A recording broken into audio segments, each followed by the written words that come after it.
Bonsoir et bienvenue dans les aventuriers de l'étrange.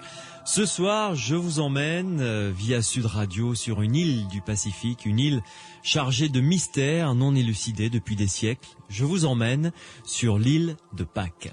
Mon invité, pour nous servir de guide sur cette île, Patrick Férine, bonsoir. Bonsoir. Alors Patrick Férine, ce n'est pas la première fois que vous intervenez dans les aventuriers de l'étrange, je suis ravi de vous recevoir à nouveau. Vous êtes membre du comité de direction de la revue Kadat, une revue qui s'intéresse aux civilisations disparues. D'ailleurs, pour en savoir un petit peu plus et s'abonner à cette revue que je recommande à ceux et celles qui nous écoutent, il suffit d'aller sur le site kadat.be. Alors Kadat, ça s'écrit K-A-D-A-T-H.be, comme Belgique évidemment. Jacques Gossard était notre invité qui fait partie également de cette revue. Nous avons parlé de l'Atlantide. Dimanche prochain, vous serez à nouveau avec nous en compagnie de Jacques Gossard pour parler de Glozell en France. Mais ce soir, nous restons, cantonnons, voilà, c'est le mot que je cherchais, à l'île de Pâques. Alors, Patrick Férine, vous avez réalisé un documentaire. Vous y êtes allé 2 fois, je crois, à l'île de Pâques. Oui, c'est bien ça, oui. Ouais. Alors, nous évoquerons avec vous les célèbres Moai, qui sont ces statues qui ont rendu cette île célèbre dans le monde entier. Nous évoquerons également l'histoire de cette population indigène qui les a dressées, qui les a sculptées. Pourquoi l'a-t-elle fait? À quoi servent ces Moai? Comment ont-ils réussi de telles prouesses? Eh bien, c'est ce que nous allons essayer de découvrir avec vous durant les 2 heures qui viennent. Vous le savez, vous qui nous écoutez, vos questions, vos réactions sont bien entendu les bienvenues. Notre standard est à votre disposition. Morad attend que vous l'appeliez pour vous passer à l'antenne et discuter avec nous au 0826 300 300, 0826 300 300, où vous pouvez également intervenir par le biais des SMS. Vous tapez Sud sur votre portable, vous laissez un espace, vous rédigez ensuite votre commentaire, votre question et vous l'envoyez au 71 200 et ça arrivera juste sur l'écran qui est sous mes yeux et c'est moi qui lirai votre SMS dès qu'il arrivera. Les aventuriers de l'étrange avec Louis Bénédy sur Sud Radio. Patrick Férine, avec vous donc, nous allons partir à la découverte de cette île de Pâques qui est célèbre dans le monde entier. C'est vrai que tout le monde a vu ces photos, ces images de ces statues absolument impressionnantes, d'autant que certaines ont gardé des yeux étrangement fixes et très très fascinants. Quelle a été, avant de parler de l'histoire de cette île et de ces statues, quelle a été votre sensation lorsque vous avez posé le pied pour la première fois sur l'île de Pâques? La toute première fois que je suis allé, c'est il y a 20 ans exactement. Oui. Pratiquement au mois près. Et j'avais fait un long voyage au Pérou. Et donc, du Pérou, je suis passé au Chili, parce que pour aller à l'île de Pâques, il faut obligatoirement passer par le Chili. Il faut prendre l'avion à Santiago du Chili, qui assure la liaison avec l'île de Pâques. Oui. Et donc, quand je suis arrivé là-bas il y a 20 ans, les choses étaient très différentes. Ça fait une génération. Je suis allé l'année passée exactement à ce moment-ci, au mois de novembre l'année passée. Je suis allé pour 4 semaines. Et donc, j'ai vu l'île de Pâques avec un décalage de 20 ans, donc quasiment une génération. Et le changement est énorme. Alors, ma toute première impression quand je suis arrivé là-bas, je venais de lire les pages d'un livre qui est très beau, qui est un livre de Pierre Loti. Pierre Loti qui était passé par là lors d'un voyage. Pierre Loti était marin et il était aspirant à bord d'un aviso de la marine française qui s'appelait le Flore. Et il est allé là-bas je crois que c'était en 1872, si je me souviens bien. Ouais. Et là, il a laissé des pages qui sont toutes empreintes de romantisme à propos de l'île. Bon, il a fait certaines observations, il a ramené quelques dessins. Par lui, on a pu se rendre compte un petit peu de ce que c'était. Mais il a laissé surtout une grande mélancolie, une grande nostalgie. Et ces pages sont vraiment, ça se ressent très très fort. Et quand j'y suis allé, eh bien, je dois dire que j'ai ressenti la même chose à l'époque. Parce que moi, j'y étais allé à l'époque, c'était leur hiver là-bas. L'année passée, quand je suis allé, c'était durant leur été. Et l'île de Pâques en hiver, à certains moments, c'est pratiquement sinistre. Ah oui. C'est véritablement un autre monde. À l'époque, il y avait pas de touristes au moment où moi je suis allé. C'était vraiment la plus mauvaise saison. Le temps était épouvantable. Vous imaginez les côtes de Bretagne par grosse tempête. C'était à peu près ça. Ah oui, c'est pas terrible. Ça met le bourdon quand même. Pas terrible, mais c'était quand même extraordinaire. Ça, il faut le dire. Mais bon, mon impression, ma toute première impression, effectivement, c'est cette impression de désolation, d'isolement qui est vraiment terrible, parce que quand on est là, bon, c'est un truisme de le dire, on est sur l'île la plus isolée du monde. Et on ressent véritablement cette impression dans sa chair, dans le paysage, dans les gens qu'on croise, dans l'humeur, dans tout. On est vraiment submergé par ce sentiment. Pour situer un peu plus précisément l'île de Pâques, j'ai dit que c'était dans l'océan Pacifique, elle est grosso modo au large du Chili à peu près. Elle est au large du Chili, elle est enfin, à 3700 km du Chili. Oui, c'est ça. Donc c'est loin. Si vous avez oublié votre cigarette, c'est loin. Hein, donc c'est ça, c'est 3700 km des côtes du Chili. Donc on est à l'ouest du Chili. Oui. On est bien en dessous de l'équateur. On est grosso modo à hauteur de l'Australie. Oui. Et de l'autre côté, eh bien, il y a à peu près 4000 kilomètres jusqu'à la Polynésie, quoi. Ouais, c'est vraiment au milieu de nulle part, hein. C'est véritablement au milieu de nulle part, et c'est un territoire qui est tout petit. J'ai lu récemment que c'était pas plus grand que l'île d'Oléron, ce qui vous donnera peut-être une idée de la superficie. C'est vraiment minuscule. Et la plus longue ligne droite sur l'île de Pâques fait 20 ou 22 kilomètres, si je ne me trompe pas. Ah oui, effectivement. Donc on a vite fait le tour de l'île finalement. Pas tellement, parce que on s'y déplace assez difficilement, hein. Donc c'est une île volcanique. Oui. Bon, bien sûr, il y a quelques routes maintenant, il y a des chemins, mais malgré ça, on s'y déplace assez difficilement. Oui. Et tous les endroits ne sont pas aménagés. Donc si on veut véritablement faire le tour, ça prendra quand même un petit temps. Ouais. Et la population locale a énormément évolué ou pas? Là, on fait une petite mise en situation actuellement, hein, avant de revenir sur l'histoire. Il y a eu beaucoup d'apports d'immigration, ou c'est resté à peu près la population, grosso modo, que l'on a connue lors des premières découvertes de cette île? Non. Lors des premières découvertes de l'île, il y a des tas de chiffres contradictoires dans la littérature. Certains ont parlé de plusieurs milliers, on a avancé les chiffres de 10 000, 15 000 insulaires à un moment donné. Ouais. On n'en sait rien. Tout ce qu'on sait, c'est que lorsque il y a eu les premières rafles, il y a eu des rafles terribles occasionnées par des marchands d'esclaves péruviens à la fin du 19e siècle. Oui. Et là, ils ont emmené 1 millier de Pascouans en déportation sur les îles au large du Pérou, où on exploite des gisements de guano.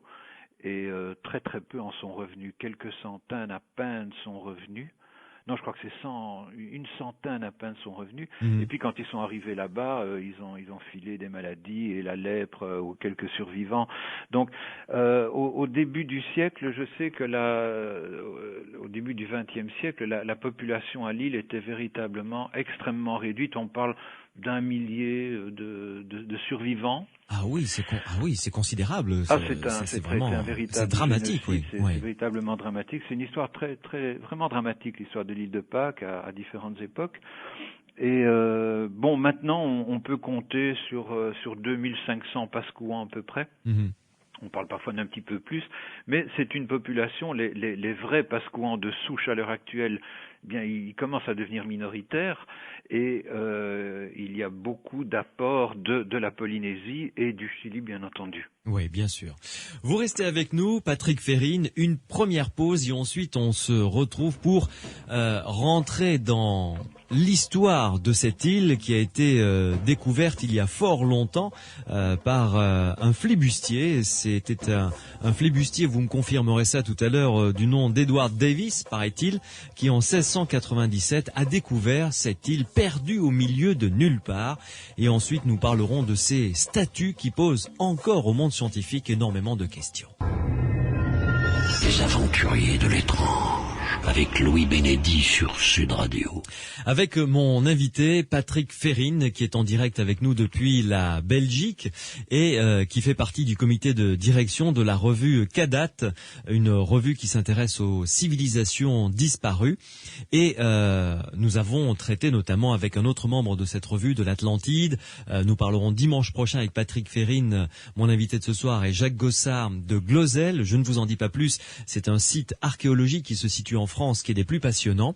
Et je vous redonne le site internet pour avoir plus d'informations concernant cette revue et vous y abonner. Il s'agit donc, le nom du site c'est kadat.be. Kadat, ça s'écrit KADATH.be. C'est une revue qui sort tous les trimestres, je crois, hein, Patrick Ferrine, ou un peu plus? Oh, à l'heure actuelle, non. À l'heure actuelle, nous sommes au rythme beaucoup plus lent. Nous faisons paraître 3 numéros étalés sur 2 ans. D'accord, très bien. Au début, quand on a commencé, mais là c'était il y a bien longtemps, c'était il y a plus de 30 ans, parce qu'on a commencé en 73, on faisait paraître 6 numéros par an, mais nous étions évidemment beaucoup plus nombreux, bien sûr, plus jeunes aussi. et voilà. Oui, très bien. Alors, Patrick Ferrine, parlons de l'histoire de ce petit bout de terre qui est très loin au large du Chili. 3700 kilomètres, on a dit 4000 kilomètres de l'autre côté pour toucher la première terre, donc perdue au milieu du Pacifique.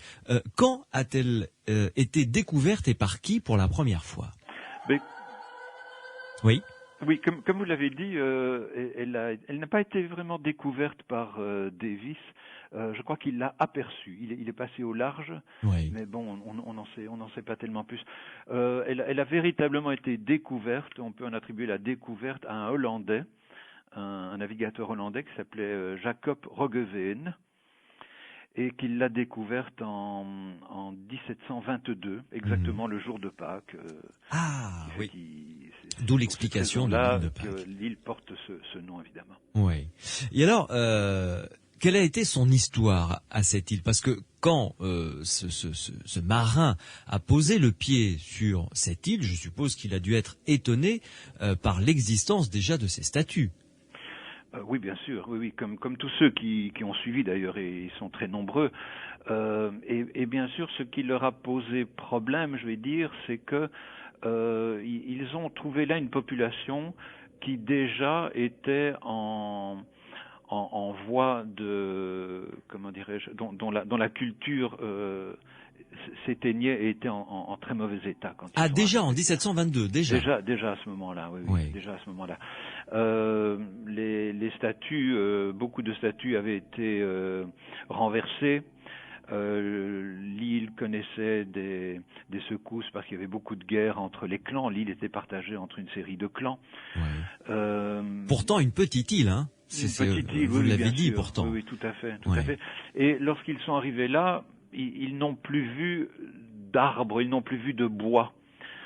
Et pour cause, mais ça on en reparlera peut-être, parce que les habitants de l'île avaient abattu tous les arbres disponibles, ils avaient brûlé quasiment toutes leurs ressources, il ne restait pratiquement plus rien, et ça a évidemment frappé l'esprit des premiers Européens qui ont mis le pied là. Ils ont vu ces statues gigantesques, c'est véritablement une entreprise pharaonique quand on voit le chantier là-bas, et ils n'ont pas pu s'imaginer de quelle manière ces statues avaient pu être érigées, transportées d'abord, érigées, placées sur des plateformes qui sont parfois très hautes et très impressionnantes, sans l'aide de bois, sans l'aide de levier, sans l'aide d'instruments. Et ne voyant plus aucune trace de ça, évidemment, ça les a immédiatement intrigués. Et c'est le point de départ de toute une série de théories complètement folles, évidemment, qui ont perduré. Mais est-ce que la population était accueillante, était plutôt méfiante vis-à-vis de ces navigateurs? Est-ce qu'ils donnaient l'impression de voir, vous savez, comme lorsque les conquistadors sont arrivés, est-ce qu'ils ont eu les Incas, pour eux c'est la première fois qu'ils voyaient des blancs? Est-ce que ça a été la même chose? On peut faire un parallèle entre ces deux rencontres? Non, ça ne s'est pas du tout passé comme ça. Malheureusement, le premier contact entre les Pascouans et les visiteurs européens, ça s'est très mal passé, évidemment. Roggeveen a mis le pied sur le sol de l'île quelques jours après la découverte. Il est arrivé le jour de Pâques, et puis il a fallu quelques jours avant qu'il ne débarque sur l'île. Il a envoyé des hommes d'armes, une centaine d'hommes d'armes, et il y a eu un incident. Les indigènes sont venus voir. Ils étaient curieux, évidemment, bien sûr. Ils étaient plutôt dociles, ils étaient plutôt accueillants. Et puis il y a eu un incident dont on ne connaît pas exactement tous les tenants et aboutissants, mais toujours est-il que le chef de troupe a fait ouvrir le feu, et ça s'est soldé par une dizaine de tués déjà. Donc le premier contact, ça s'est déjà très mal passé. Bon, par après, ils ont réussi à s'entendre avec les indigènes, et puis bon, ils ont pu commercer, ils ont échangé quelques babioles, etc. Et puis voilà, mais ça laisse déjà un très mauvais souvenir. Et lorsque les autres sont arrivés, lorsque les autres Européens sont arrivés, eh bien, la plupart du temps, ça s'est passé de la même manière. Cook est arrivé un petit peu après. James Cook est allé sur l'île de Pâques. James Cook est allé sur l'île de Pâques, oui, tout à fait. Il y en a d'autres. James Cook est allé, je crois, une cinquantaine d'années plus tard. Une cinquantaine d'années. Et ces observations correspondent en gros à celles de Roggeveen. Alors, revenons un petit peu sur Roggeveen, qui est arrivé donc le premier occidental, on va dire, à avoir mis le pied sur cette île de Pâques, donc perdue au milieu du Pacifique. Déjà, il a constaté que la culture des Pascouans était en train de péricliter.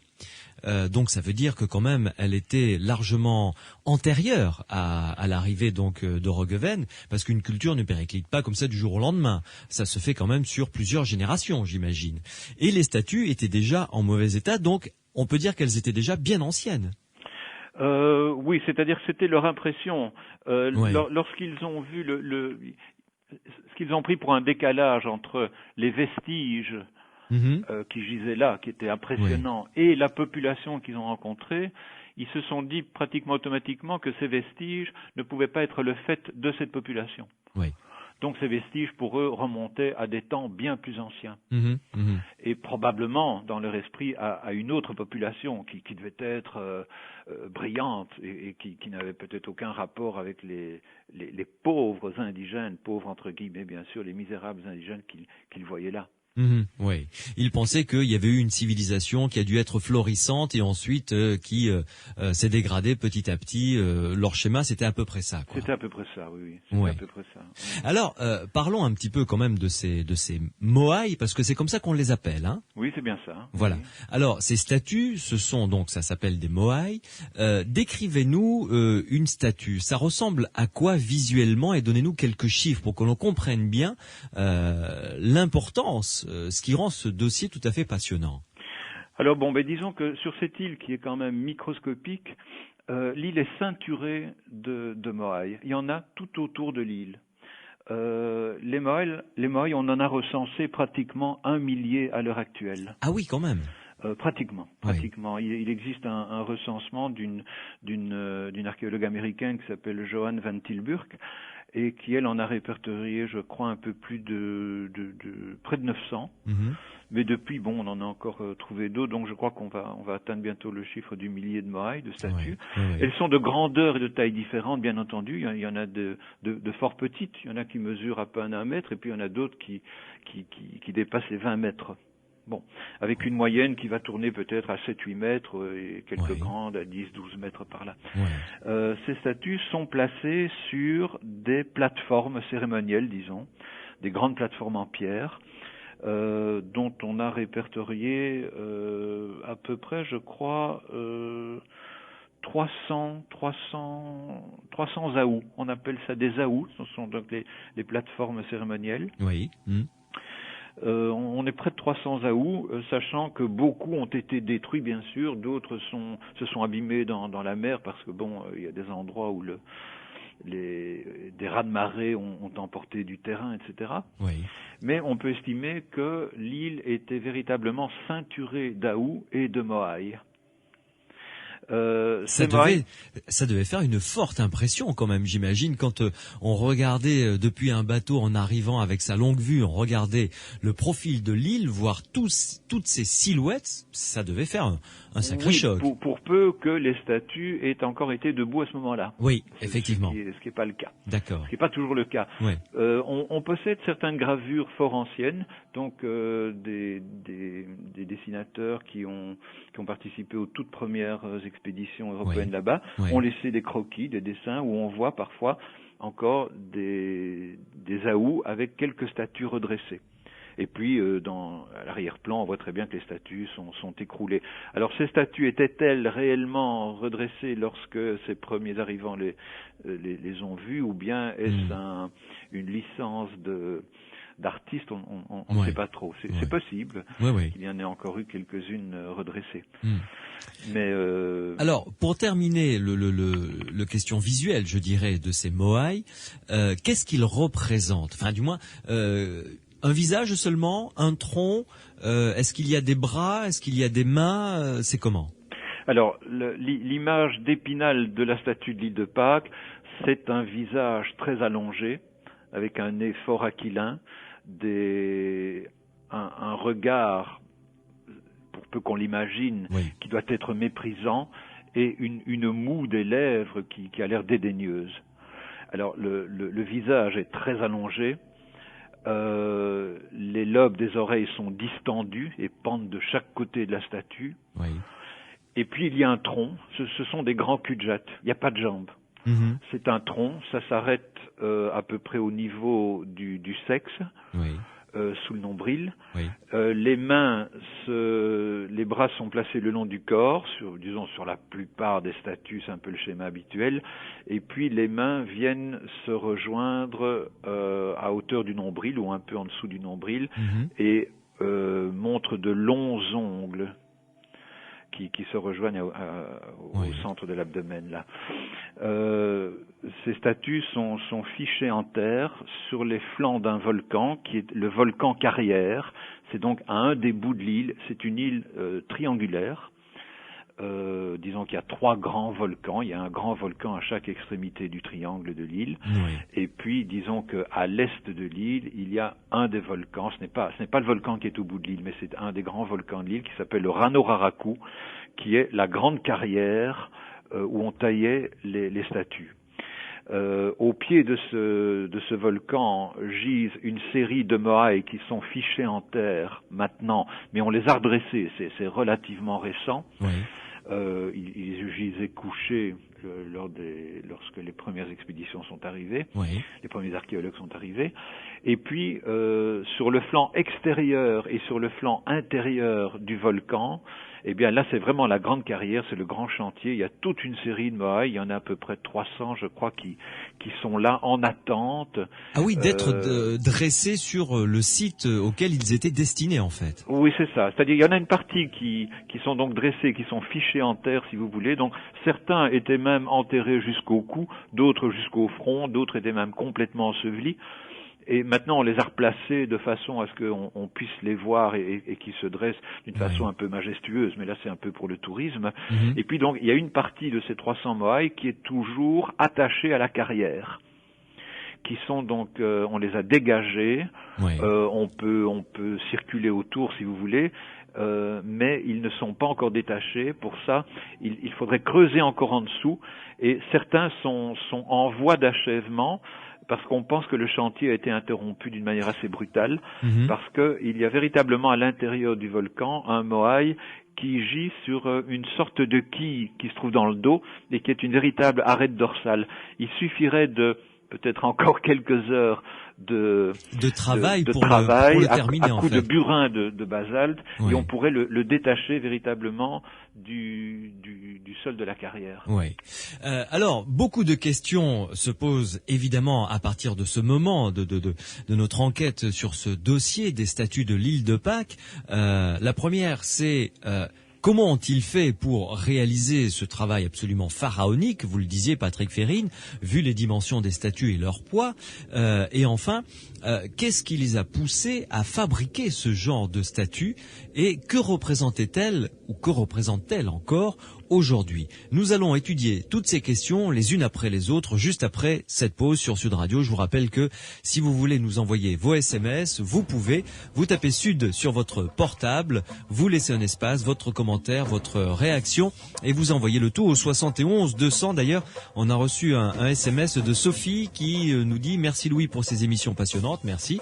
Et ces très belles musiques, ça c'est merci à Mathieu qui réalise cette émission, c'est lui qui a trouvé la belle musique d'introduction qui vient tout droit du Pacifique d'ailleurs, cette musique, pour respecter le thème de ce soir. Allez, une pause et on se retrouve pour continuer cette promenade en plein milieu du Pacifique sur l'île de Pâques.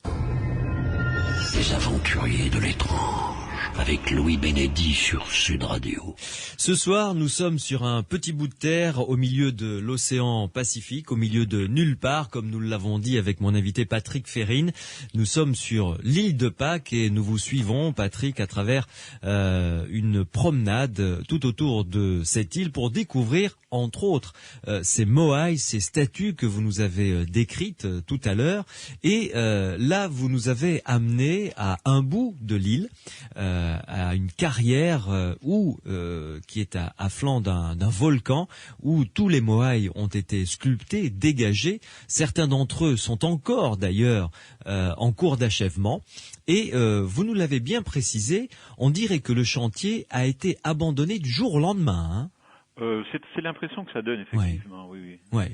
Alors, est-ce que, évidemment, je sais que des scientifiques, des chercheurs se sont penchés sur comment ces indigènes, ces tribus que les premiers explorateurs décrivent comme assez frustres, quand même, ne possédant pas un matériel ou une technologie extraordinaire, comment ces gens-là ont pu réaliser de telles prouesses?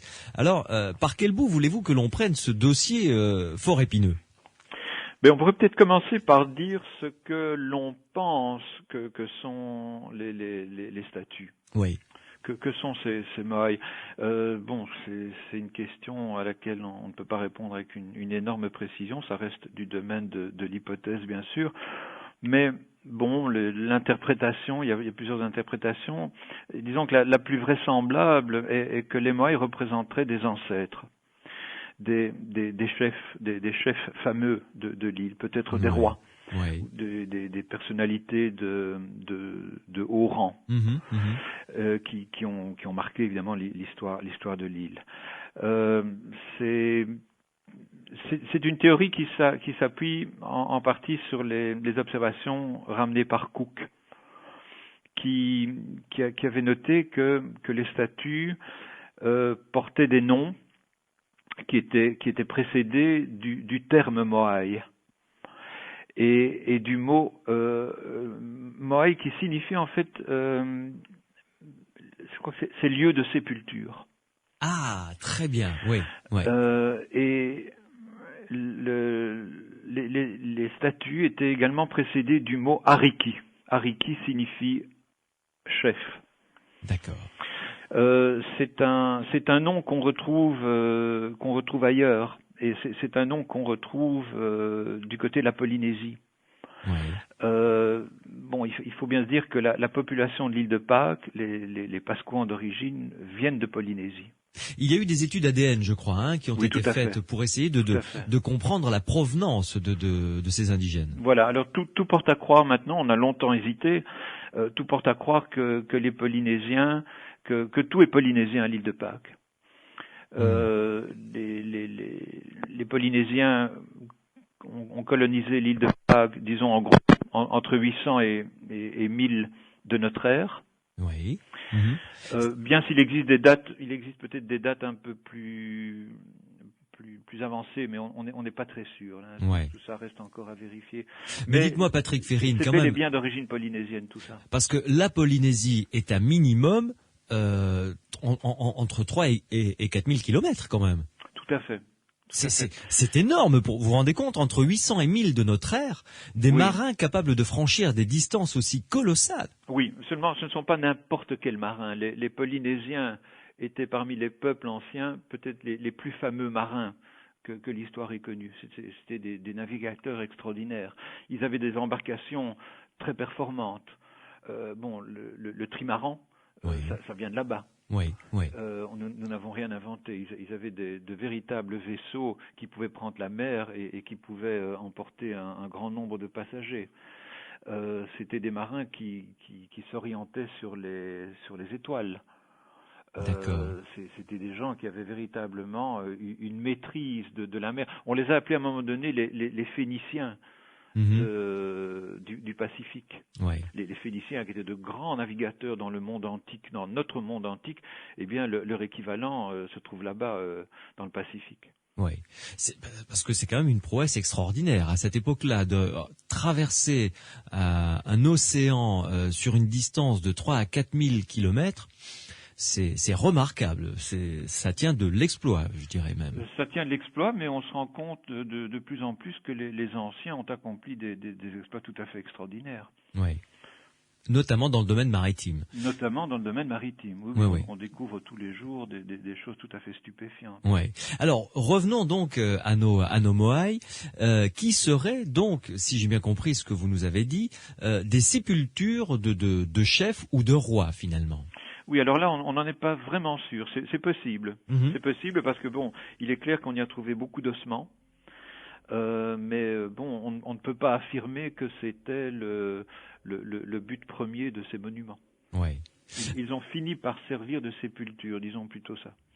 Ah oui, c'est complètement différent, finalement. C'est peut-être complètement différent, oui. Ouais. Là, on n'en a pas encore vraiment la preuve. Il faut dire qu'il reste encore... On a fait pas mal de travail à l'île de Pâques, on a fouillé, c'est vrai. Il y a eu plusieurs missions qui ont accompli des choses remarquables, mais il reste un travail gigantesque à faire. Et il y a énormément de vérifications à faire encore. Mais c'est quand même surprenant parce que les indigènes, eux, je serais tenté de dire, n'ont pas expliqué à quoi servaient ces statues. Les indigènes ont expliqué. Ce qui se passe, c'est que lorsque on s'est employé à recueillir véritablement leurs récits, leurs traditions, et c'est relativement récent. Je vais dire, ça date de la fin du 19e siècle. Oui. Les navigateurs qui sont passés là avant n'avaient pas cette préoccupation-là véritablement. Ils allaient là pour toute autre chose, évidemment. Mais lorsqu'il y a eu vraiment les premières enquêtes, les premières missions archéologiques, je vais dire, c'est assez tardif. Et là, évidemment, les Américains ou les Européens, parce qu'en l'occurrence, c'est un Américain qui a réalisé ce qu'on pourrait appeler la première enquête ethnologique. C'est en 1889, si je me souviens bien. Oui. C'était un Américain du nom de William Thompson qui agissait pour la Smithsonian, la fameuse Smithsonian Institution à Washington, et qui a séjourné là relativement longtemps et qui a fait un travail assez remarquable, ramené beaucoup de renseignements. Mais à partir de ce moment-là, ceux qui ont suivi se sont trouvés devant une population qui véritablement était presque amnésique en regard des maltraitances et des crimes qui avaient été perpétués là-bas. Ouais. Et donc, je vais dire, les gens qui possédaient, les aristocrates entre guillemets, oui. qui possédaient la tradition, ceux qui savaient, ceux qui détenaient le savoir de l'île de Pâques, ont été envoyés en déportation. Et pratiquement tous ont été exterminés. Et lorsqu'on a ramené quelques pauvres survivants, eh bien, je l'ai dit tout à l'heure, ils ont ramené la lèpre là-bas, ils ont ramené des tas de maladies qui ont décimé le restant de population qui survivait dans des conditions épouvantables là-bas. C'est-à-dire qu'on n'a plus retrouvé grand monde pour expliquer. Alors, certains prétendaient savoir, il y avait encore quelques survivants de la classe savante, je vais dire, qui ont donné quelques informations aux premiers explorateurs qui ont recueilli tout ça. Mais c'est bien pauvre, évidemment, par rapport à ce qu'on aurait pu apprendre. Oui. Vous vous rendez compte que vous êtes en train de nous dire que le monde occidental a carrément tué une population et presque éradiqué son histoire. Oui, tout à fait. À quelques dizaines de survivants près, pratiquement, oui. Oui, tout à fait. C'est vraiment dramatique. Alors donc du coup, on se perd en conjoncture concernant évidemment ces statues, ces moaïs. Quelles sont les autres pistes qui existent, les autres hypothèses? Attends, je ne voudrais pas dire que, excusez-moi, je ne voudrais pas dire qu'on n'a rien recueilli. On a recueilli des traditions, évidemment. Il y a des écrits qui ont été laissés par ces premiers voyageurs. On sait certaines choses, mais les traditions. Bon, elles peuvent servir, mais on se rend compte qu'elles posent beaucoup de points d'interrogation aussi, évidemment. Elles donnent une certaine image, mais ça ne résout pas toutes les questions. Oui, mais ces moaïs, certaines d'entre elles, certaines statues, j'entends, parce que c'est un moaï ou une moaï à propos? C'est un moaï? Ah là, disons un moaï. Un moaï, voilà. On va dire, voilà, on va partir sur le masculin. Voilà, on va trancher. Ok. Certains moaïs sont recouverts comme d'une sorte de coiffe ou de chignon, je ne sais pas comment on peut appeler ça. Alors, effectivement, ces statues possédaient une coiffe. On appelle ça un pukao. Un pukao. Bon. Alors, c'est une coiffe, c'est cylindrique. Et c'est censé représenter un chignon. C'est une interprétation. Oui. D'autres ont dit que c'était une coiffure, un couvre-chef. On ne sait pas trop. Peut-être que effectivement c'est censé représenter le chignon. Ces gens-là possédaient une chevelure abondante et très souvent ils se la teignaient en rouge. Avec de l'ocre ou de l'argile. Et ce pukao qui est d'ailleurs taillé dans un autre tuf volcanique que celui des statues, ce n'est pas exactement la même roche volcanique, c'est un tuf rouge qui provient d'une autre carrière. Les statues sont plutôt couleur, ça dépend de l'éclairage évidemment, mais elles sont plutôt grises ou couleur sable lorsqu'on a un beau coucher de soleil. Mais lorsqu'il pleut, et il pleut très souvent, elles sont gris-vert. Bon, elles sont parfois plus foncées aussi. Mais je vous dis, tout ça dépend fort de la lumière. Tandis que les pukaos sont carrément rouge foncé, rouge ocre. Oui. Et certaines statues ont des yeux. Alors, la découverte des yeux est une découverte assez récente. Disons que la première fois qu'on a entendu parler des yeux, c'est en 1935. Il y a eu une expédition franco-belge à laquelle participait un grand ethnologue suisse qui s'appelait Alfred Métro, mais qui agissait pour le compte du Musée de l'Homme à Paris. Et un de nos archéologues belges, Henri Lavacherie, ils ont mené une exploration qui a duré plusieurs mois à l'île de Pâques, et ils ont ramené beaucoup de renseignements. La première fois, l'informateur de Métro lui a parlé des yeux des statues. Mais Métro n'a pas fait trop attention. Il en a pris note, ils ont noté le fait, mais on n'avait pas encore trouvé les yeux des statues à l'époque. Le fait c'est que quand on voit les statues, elles ont de grandes orbites vides. Donc on peut supposer effectivement que ces orbites étaient destinées à recevoir des yeux. Alors, le premier œil a été découvert relativement récemment, il y a une trentaine d'années, je pense maintenant, par officiellement, c'est par un archéologue pascouan qui est devenu gouverneur de l'île de Pâques et qui s'appelait Sergio Rapou. Mais bon, on sait très bien maintenant que c'est pas vraiment lui qui l'a découvert, mais on l'a fait bénéficier de la découverte. Voilà. Et alors, cet œil ressemble à quoi et est constitué de quoi? Alors, c'est un œil blanc. C'est un œil blanc. Le fond de l'œil blanc, oui. Le fond de l'œil est blanc, et au milieu duquel on insère une pupille qui est en corail rouge. Joli.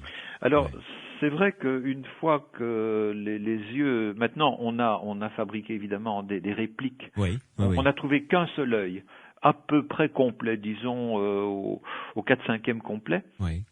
Et on a même trouvé la partie de tête avec l'arcade sourcilière dans laquelle cet œil devait s'imbriquer, et il s'imbrique parfaitement bien. Donc là, on est tout à fait sûr que c'était bien destiné à ça. Donc du coup, maintenant, on est tenté de mettre des yeux à toutes les statues. Oui. Et donc on a fabriqué des répliques, et pour certaines grandes occasions, notamment une fête qui se déroule chaque année au mois de février et qui attire des touristes du monde entier, qui s'appelle le Tapati, eh bien là on orne pratiquement toutes les statues avec des yeux. Et c'est vrai que ce regard est tout à fait impressionnant maintenant. Ah oui, j'imagine. C'est quelques dizaines ou j'imagine à l'époque florissante de cette civilisation, quelques centaines de moaïs comme ça qui sont plantés dans des endroits que j'imagine être stratégiques ou bien choisis en tous les cas, de plusieurs mètres de haut avec ce regard et ces yeux rouges. Ça devait donner une sensation tout à fait étonnante, et quelle que soit la lumière du jour ou au clair de lune, ça devait être assez fascinant et assez effrayant. Enfin, ça devait être en tout cas quelque chose qui imposait le respect, quoi qu'il en soit. Absolument, oui, tout à fait. Ouais. Et ces moaïs, étonnamment, ne regardent pas vers le large. Ils sont tous tournés vers l'intérieur des terres. Oui, effectivement. Pour peu que l'on soit sûr, évidemment, de cette orientation. Oui. Alors là, c'est discuté. Hein. Ce n'est pas admis par tout le monde. C'est effectivement possible. Ils tourneraient tous le dos à la mer. Donc tous les aous sont plantés en bordure de mer. Donc j'ai dit tantôt, c'est les socles, les aous, voilà. Ce sont des plateformes, grandes plateformes de pierre, de pierre volcanique. Et donc ces statues seraient dressées là-dessus. On peut en voir redressées maintenant. Et il y a un seul aou qui se trouve non pas tout à fait au centre de l'île, mais enfin quand même dans une position un peu centrale de l'île, qui s'appelle l'aou Akivi, sur lequel il y a 7 statues qui regardent, elles, vers le large. Et ce serait, je dis bien, ce serait, tout ça est au conditionnel, ce serait le seul aou à posséder des statues qui regardent vers le large. Oui, et c'est le seul qui est au centre également de l'île, ou à peu près. Voilà, à peu près, oui. Une position stratégique, je dirais, importante en tous les cas. Certainement importante, mais on ne connaît pas vraiment la raison de cette importance, bien sûr. Patrick Férine, une nouvelle pause. Vous voyez que plus nous avançons dans l'étude de ce dossier et plus le mystère s'épaissit, plus les points d'interrogation surgissent, évidemment. Nous parlons de l'île de Pâques dans Les Aventuriers de l'étrange sur Sud Radio. Si vous voulez intervenir, poser une question à mon invité Patrick Férine, ou encore apporter un commentaire, si vous aussi vous êtes passionné par ce dossier, vous pouvez nous appeler au 0826 300 300 ou encore nous envoyer un SMS. Vous tapez Sud sur votre portable, vous laissez un espace, vous rédigez votre question, votre réaction, votre commentaire et vous envoyez le tout au 71 200. Nous allons, après cette pause, essayer de comprendre comment ces indigènes ont réussi à construire ces statues aussi imposantes. Les aventuriers de l'étrange, avec Louis Bénédy sur Sud Radio. Nous parlons du dossier extraordinaire concernant l'île de Pâques et de ces statues fabuleuses que l'on appelle les moaïs, avec mon invité Patrick Férine, qui fait partie du comité directeur d'un magazine que je vous recommande, qui s'appelle Kadath, K-A-D-A-T-H, qui est le nom de ce magazine qui se consacre aux civilisations disparues. Et puis il y a un site internet si vous voulez en savoir un petit peu plus sur ce magazine et vous y abonner le cas échéant. C'est un site internet donc qui est situé en Belgique, puisque Patrick Férine est belge, il est avec nous ce soir donc en direct depuis la Belgique. Le site internet c'est kadath.be, K-A-D-A-T-H.be. Patrick Férine, j'ai sous les yeux là, parce que nous avons internet évidemment dans le studio, une photo d'un moaï qui a été déterré, qui fait 26 mètres de haut, je crois. Enfin, c'est colossal. Les gens qui l'ont déterré, on ne voyait que la moitié du buste. Et en fait, il y avait encore toute la partie en dessous qui était enterrée. Évidemment, on se pose la question de la construction. Comment ça se passait? Combien de personnes il fallait, combien de temps durait ne serait-ce que dégager de la roche une statue aussi énorme, comment l'amener et puis comment la dresser sur son socle quand même. Alors, il y a une première chose qu'il faut dire, c'est que toutes les statues qui se trouvent dans la carrière, dans le volcan carrière, le Ranora-Raku, toutes ces statues n'étaient pas destinées à être transportées. D'accord. Bien sûr, il y a une majorité de statues qu'on retrouve un peu partout sur l'île, donc beaucoup ont été transportées, c'est exact. Oui. Mais elles sont nettement plus petites que celles que vous décrivez là. D'accord. Ouais. Alors, les toutes grandes statues, vraiment ce qu'on va appeler les statues géantes, et il en est même une qui est encore plus grande que ça, mais qui est complètement attachée à la roche par le dos. Oui. Elle n'est dégagée que sur les côtés. Ces statues-là, très probablement, n'étaient pas destinées à être transportées. Oui. Et là, elles auraient pesé des poids véritablement intransportables quasiment pour les moyens de l'époque. Oui.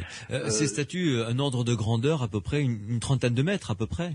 Comment dites-vous? Une trentaine de mètres, je dirais, pour les plus grandes d'entre elles, oui. Oui, oui, c'est ça. Ah, oui. Mais donc celle-là, on peut considérer que elle devait faire office de sanctuaire très probablement. Et elle n'était véritablement pas destinée à être détachée de la roche. Oui. Il y en a deux grandes qu'on peut voir sur le flanc extérieur et qui sont vraiment dans cet état-là. La plus grande qui ait été transportée se trouve à une dizaine de kilomètres du volcan. Oui. Et le poids doit avoisiner les 80 tonnes, ce qui est quand même colossal, quoi. Oui, joli, oui. Oui, oui. Je dois reconnaître que c'est assez énorme. Mais alors, a-t-on une idée de la manière, du temps, du personnel qu'il fallait, ne serait-ce que pour tailler ces statues et les dégager? Oui, c'est-à-dire que bon, là, il y a eu des expériences qui ont été faites. Notamment par les premières expériences de ce type-là ont été menées par l'expédition de Thor Heyerdahl. Thor Heyerdahl, c'est l'homme du Kon-Tiki qui a mené de grandes et longues expéditions à l'île de Pâques. Oui. Et puis il y en a eu d'autres. Et puis il y a eu des archéologues principalement américains et chiliens qui se sont attaqués au problème. De la taille des statues, du transport et de l'érection sur les plateformes. Oui. Alors là, il y a plusieurs choses à dire, évidemment. D'abord, nous sommes en présence de tuf volcanique, qui est une pierre qui n'est pas très dense. Mm-hmm. C'est une pierre qui est constituée d'alvéoles. Oui. Ce n'est pas du basalte. Les outils avec lesquels on a taillé les statues sont des outils, ce sont des marteaux de pierre en basalte. Le basalte est une roche extrêmement dure, évidemment. Mm-hmm. Mais le tuf volcanique est très friable. Et un sculpteur expérimenté peut abattre un travail impressionnant en très peu de temps. Oui. C'est une roche qui est assez légère aussi. Légère, entendons-nous bien sûr. Hein. Oui, parce que quand c'est 80 kilos, ça peut être 80 kilos de plume ou de plomb, ça fait 80 kilos quand même, quoi. Voilà, ou là, en l'occurrence, 80 tonnes, c'est énorme. Oui. Tout à fait, oui. Oui. Et donc, un sculpteur, dans ce type de roche, un sculpteur expérimenté, comme on suppose qu'ils en avaient évidemment, sinon ils n'auraient pas fait autant de statues, là, on imagine aisément que un groupe de bons sculpteurs peut abattre du bon travail assez rapidement. Assez rapidement, oui, tout à fait. Tout à fait. Reste maintenant, les statues sont taillées à mi-hauteur ou bien pratiquement au sommet du volcan. Et la pente est très forte, bien entendu. La difficulté est multipliée par le fait qu'il y a de hautes herbes très grasses qui rend le terrain terriblement glissant. Oui.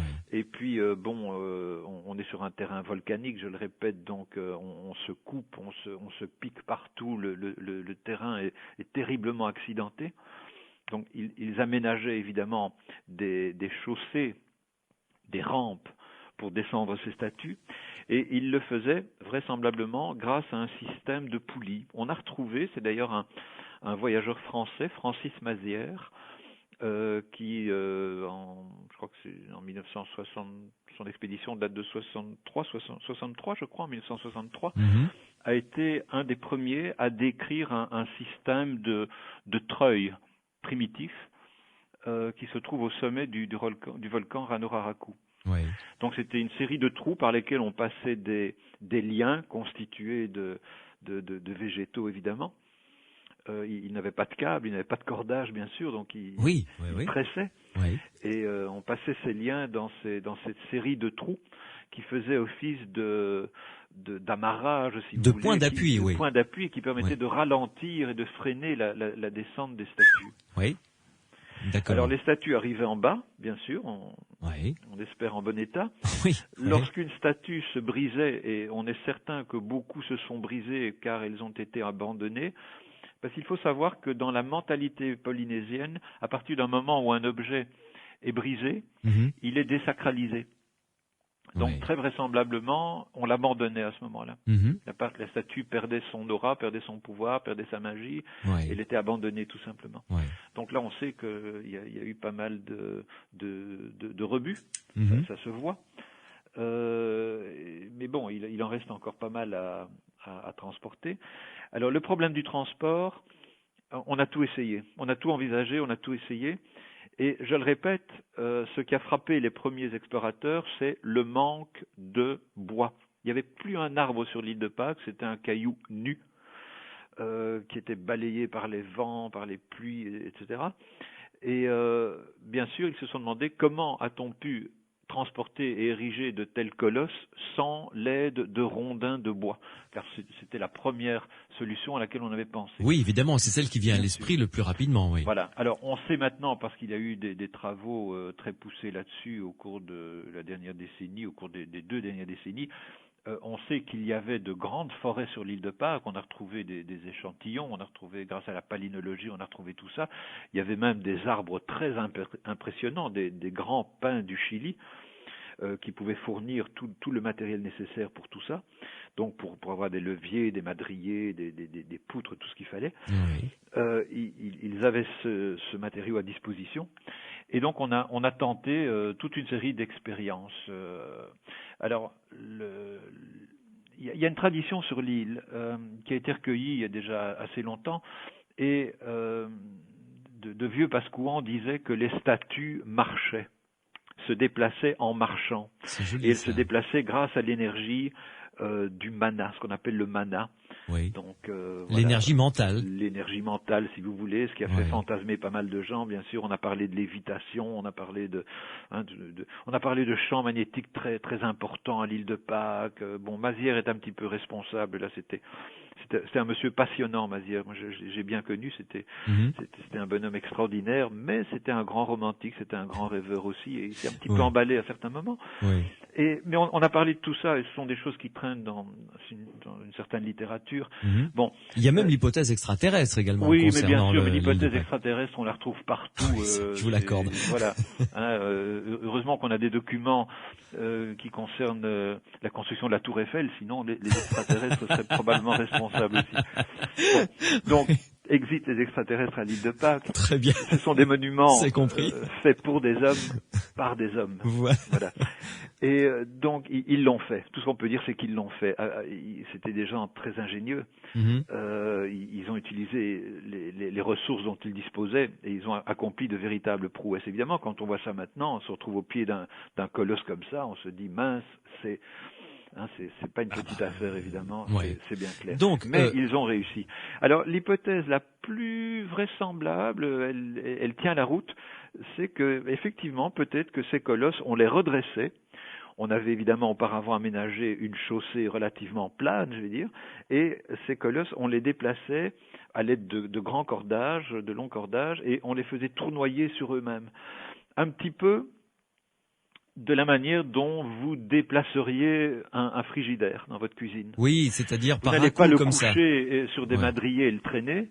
Vous allez le déplacer peut-être à 2 ou 3 personnes. On va empoigner ça. On va soulever 3 des 4 pieds, et puis on va le faire pivoter sur le pied restant, etc., etc.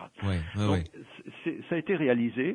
Ça paraît peut-être fantaisiste, parce qu'on va objecter tout de suite que de grandes statues très pesantes, 15-20 mètres de haut pour la faire bouger comme ça, c'est quand même... Oui, enfin, la plus grande qui ait été déplacée ne mesure pas vraiment ça. Hein. Oui. Je crois sa hauteur doit avoisiner les 12 mètres, si je me souviens bien. Ah oui, quand même. Oui. Voilà, donc 12 mètres, évidemment, c'est impressionnant, mais ça on fait un n'est petit pas immeuble dans les quand même. 30 Oui. mètres. Oui.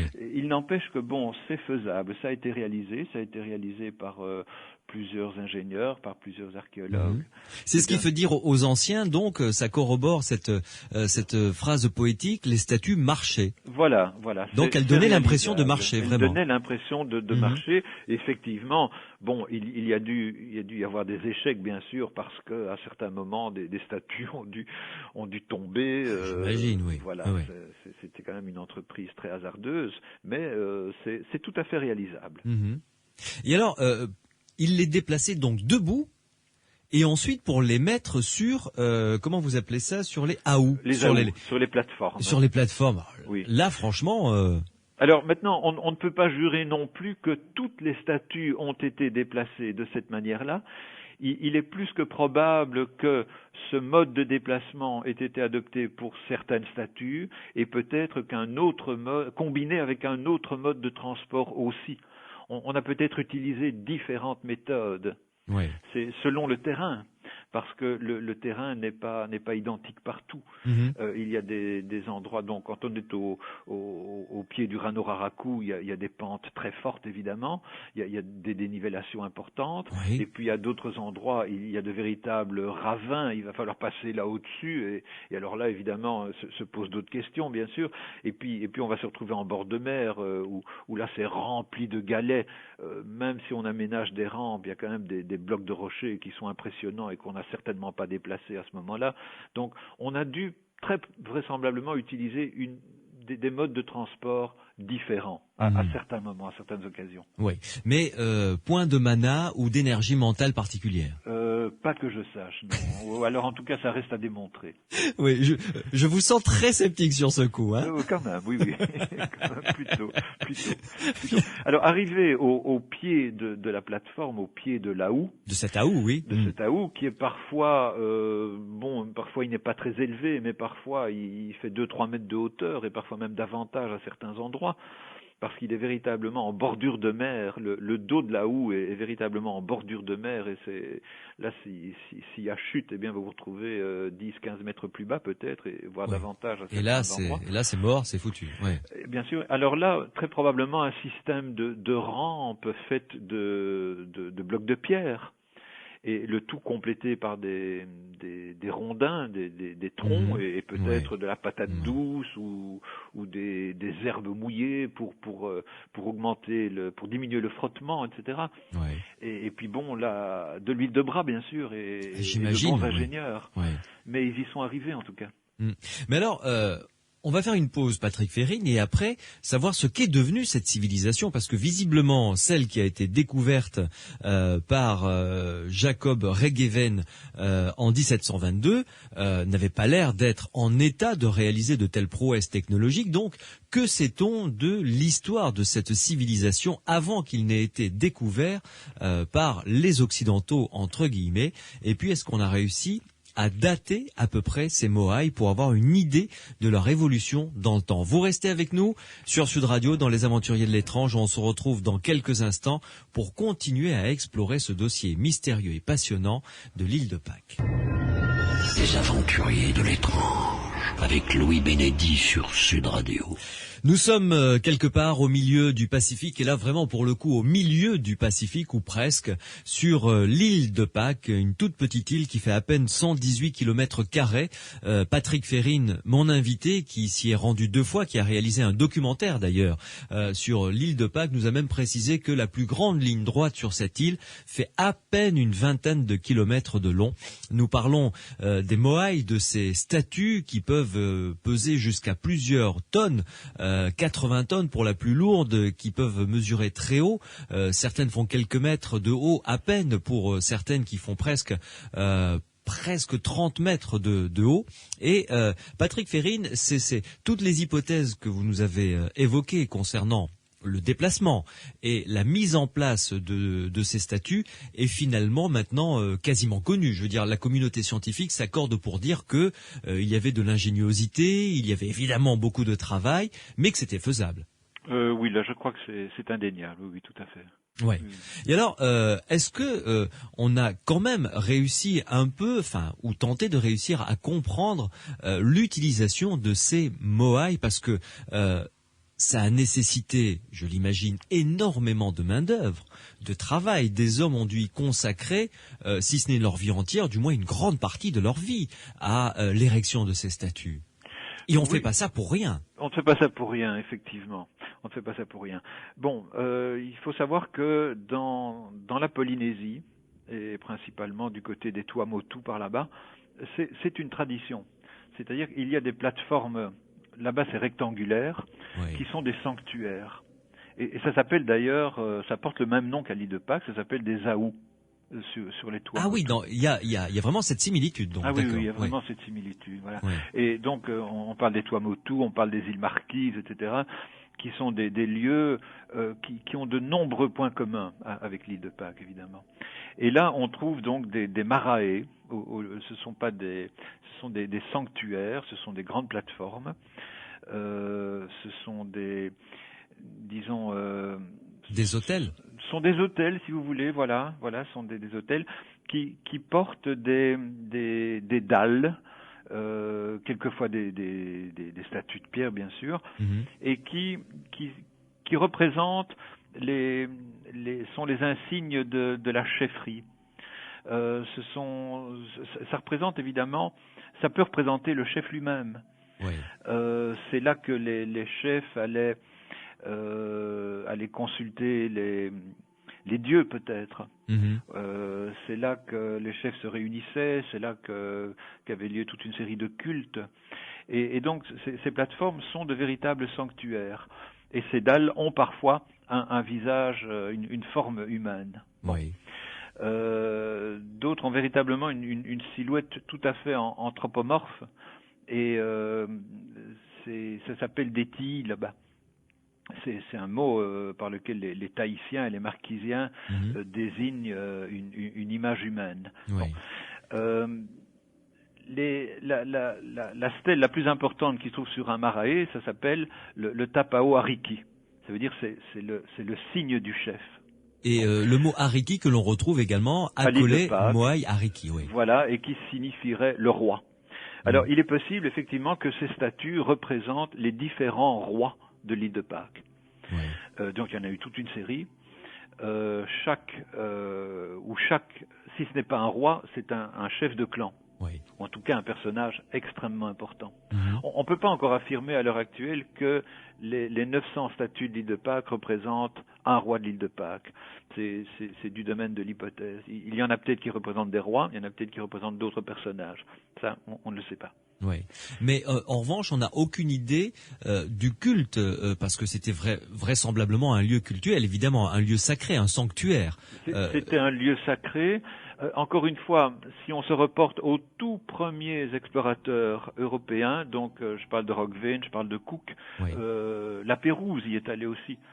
Mais le comportement de la Pérouse a été tout à fait différent. C'est quelqu'un qui a fait honneur à la France, je veux dire, et qui a eu un comportement extrêmement pacifique. Oui. Mais c'est probablement le premier. Oui, c'était un humaniste. C'était un humaniste, voilà. Un vrai, oui, c'est voilà. vrai. Oui. Mais bon, les autres ont quand même décrit que les indigènes se regroupaient autour des aous et plaçaient leurs mains jointes au-dessus de la tête et semblaient adorer les statues. Mais c'est vraiment une information qui ne nous mène pas très très loin, quoi. On sait vraiment très peu de choses à ce propos-là. Oui, donc tous les rituels liés à ces moaïs ont totalement disparu. Ont totalement disparu. Et d'ailleurs, certains appartenant à ces premières expéditions ont même dit que les indigènes se désintéressaient complètement de ces monuments, que ces monuments n'avaient même plus l'air de les concerner. Mais en ce qui concerne maintenant le visage, ce visage qui est représenté, j'ai lu dans certains livres concernant l'île de Pâques, c'est peut-être une hypothèse totalement fantaisiste, que la morphologie des visages ne correspondait pas à la morphologie, je dirais, classique des indigènes donc de l'île. Mais là, c'est très difficile à dire parce que quand vous voyez une statue typique de l'île de Pâques, il faut bien se dire que c'est pas une représentation naturaliste, c'est extrêmement stylisé. Oui. C'est un style d'ailleurs tout à fait extraordinaire, qui est tout à fait très typique, beau. Oui, qui est vraiment très beau. Qui est tout à fait unique au monde. Mais bon, c'est une figuration très très symbolique. Le front est très petit.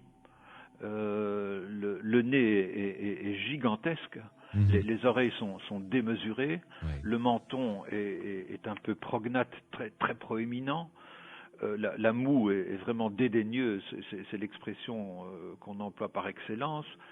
Ce regard devait figer les gens qui se trouvaient au pied du monument.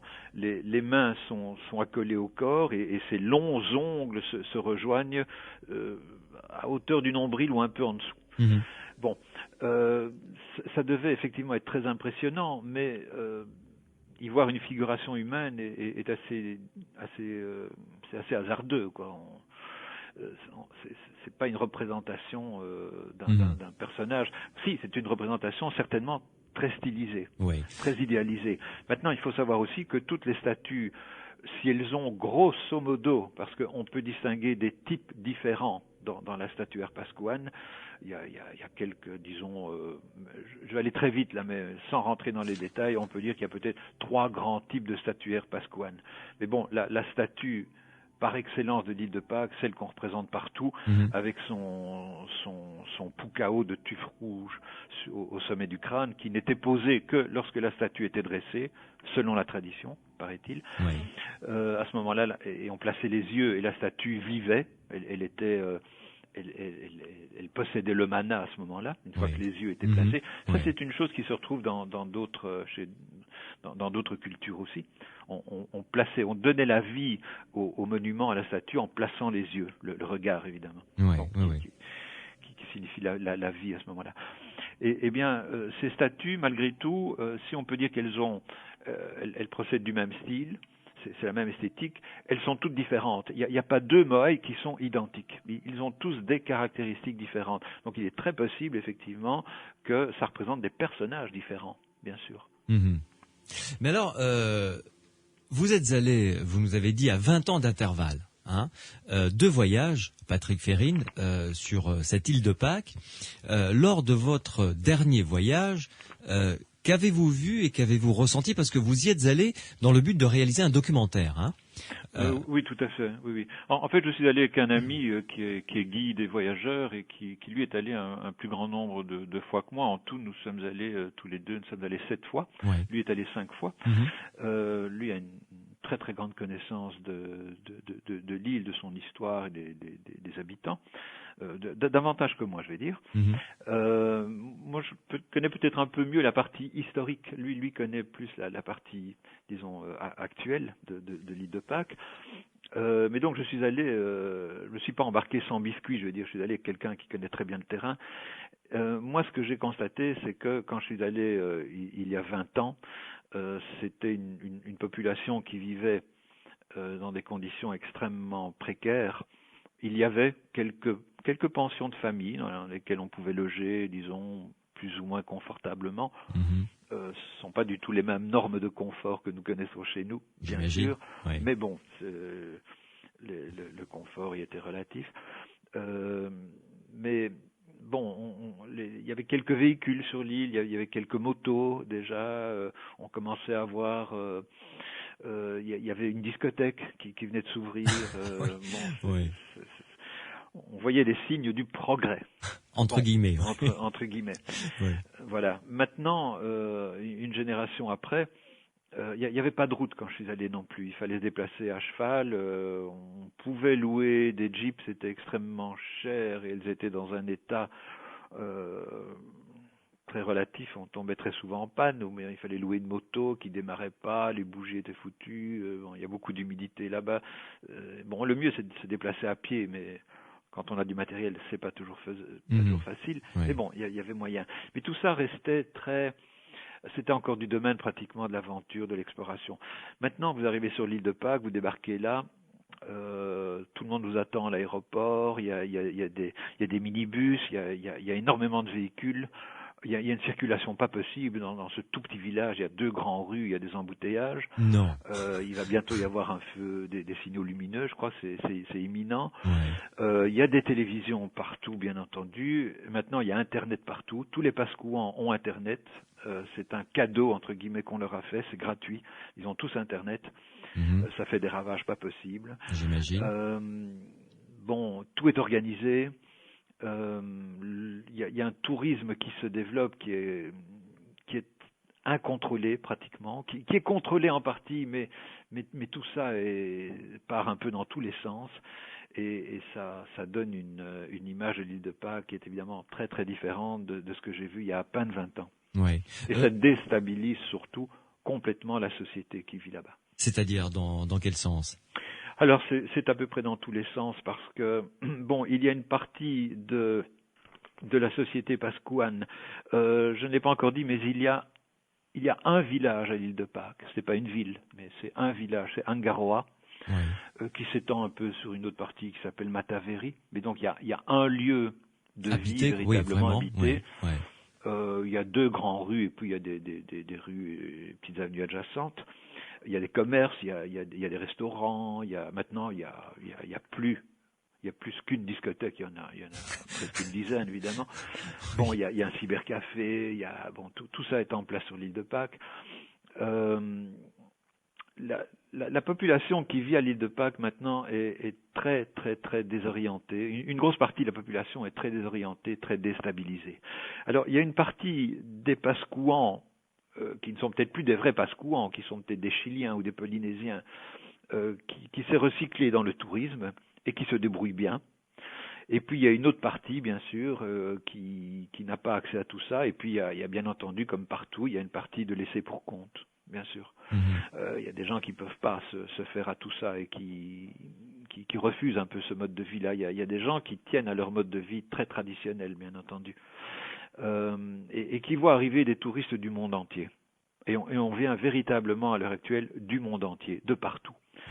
Et il faut imaginer, il n'y a pas de port, véritablement de port. Il y a une jetée, bien sûr, mais l'accès est très difficile parce qu'il y a des grands fonds marins, il y a des rochers, il y a des courants qui sont très très difficiles. Donc les bateaux ne peuvent pas accoster. Les bateaux restent au large. Et moi j'ai vu arriver comme ça de véritables villes flottantes. Ce sont des bateaux, mais gigantesques. C'est absolument monstrueux. Il y a des milliers de passagers à bord. Les fameux bateaux croisières, oui. Des bateaux croisières. Bon. Alors ils sont dans la baie de ce petit village qui est la baie d'Angaroa. Ils attendent là, et puis il y a des barges qui vont chercher les touristes qui débarquent, mais véritablement par centaines, par milliers.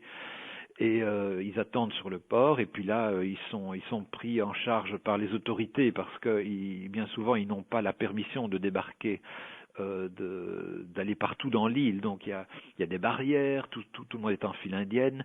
Et puis il y a des petits minibus qui vont emmener ces gens, ces touristes d'un jour pour la plupart, qui vont aller visiter le site qui est le plus proche du port, ou les 2 ou 3 sites qui sont pas trop éloignés, ou pour les plus chanceux parmi eux, ils vont parcourir la petite vingtaine de kilomètres, ils vont aller jusqu'au volcan Ranuraraku, voir la carrière des statues, et puis c'est retour, et puis on repart sur le bateau, et le lendemain matin, le bateau a disparu.